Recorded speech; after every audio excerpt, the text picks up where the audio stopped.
All right, let's get right into it. Imagine this. A state races to be the very first in the nation to regulate artificial intelligence, but almost immediately, the wheels start to fall off.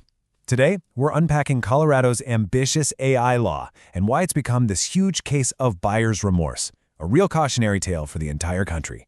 Now just let that sink in for a second. Get this, those aren't the words of some critic or an opponent of the bill. That quote comes from the official signing statement of the very governor who put the law into effect, Jared Polis. You know something is up when the person signing the bill is already raising red flags about its impact.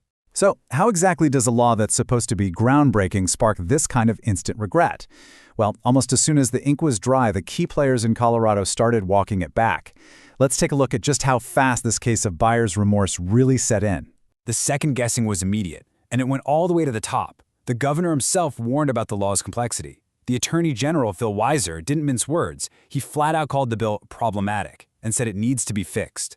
And then, in a move you almost never see, the legislature called a special session just to reconsider the very law they had just passed. Wow. So what in the world is in this law, Senate Bill 24-205, that caused such an immediate firestorm?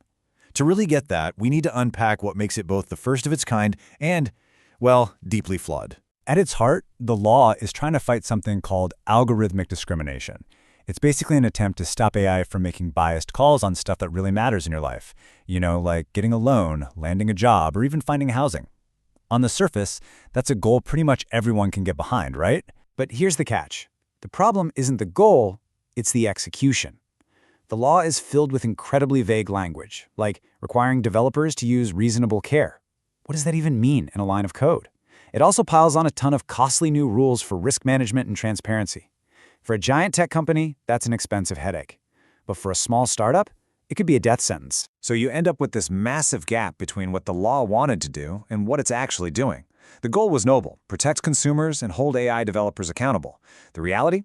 It created a confusing, super expensive system that ends up hurting the little guys, the small innovators, who don't have an army of lawyers on standby. Now, you might be thinking, okay, that's a mess, but it's just a Colorado problem. But it's really not. What's happening in Colorado is like a preview of a potential national issue, and that's exactly why this story is so important. Just look at how chaotic the whole policymaking process was. The bill gets rushed through in May 2024. By January of the next year, the state's own AI task force has no real solutions. Now they're calling a special session to try and fix the thing. And this is all happening before the law is even supposed to go into effect in 2026. I mean, come on, that is just not how you make good policy. And believe me, Colorado is just the tip of the iceberg. There are more than 1,000 AI-related bills floating around in states all across the country.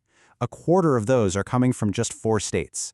This is how you end up with a tangled, messy patchwork of conflicting rules, what one source called a shower of similar state AI bills. And hey, if you want to see where this road eventually leads, just look over at Europe. They passed their own massive AI Act, and now even their own officials admit there's shared uncertainty about how to actually interpret and enforce it. The tech is moving so fast that the rule makers themselves aren't even sure if their rules are possible to follow. Okay, so if Colorado's approach is the cautionary tale, what's the alternative? Well, the source material we're looking at argues there's a much smarter way to regulate a technology that moves as fast as AI does. The proposed alternative basically flips the whole order of operations on its head. Instead of regulating first and asking questions later, you innovate first. You let people build cool things and put them out into the world. Step 2, you study what happens. You look for actual documented problems, not just hypothetical fears. And only then, as a final step, do you craft smart, targeted rules to fix those specific, proven issues. And this isn't just some theory, by the way. A few states are already taking this more cautious path. Virginia's governor actually vetoed a similar bill, and states like Texas and Connecticut have scaled back their own plans, deciding to protect innovation and jobs instead of rushing into these really complex and potentially harmful regulations. And here's the kicker. We're right back to Governor Polis of Colorado. After seeing the mess his own state's law created, he himself is now calling for a cohesive federal approach to avoid this exact patchwork problem and, as he puts it, ensure a level playing field. It's pretty telling. This all leads us to the final and maybe the most important question of all. Who should be writing these rules in the first place? The argument here is that this is fundamentally a national issue, not something to be figured out state by state. And the stakes are incredibly high. A messy jumble of state laws could seriously slow down American innovation, and that directly undermines the national goal of staying ahead of global competitors like China in the race for AI leadership.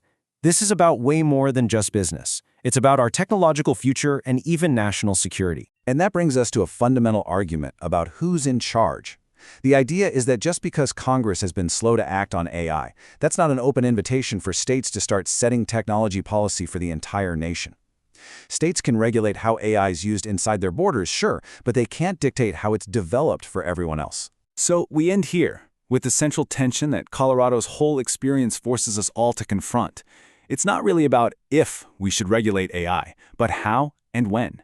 How do we protect people from real harm without strangling the very innovation that could define our future? Finding that balance is the tightrope America has to walk.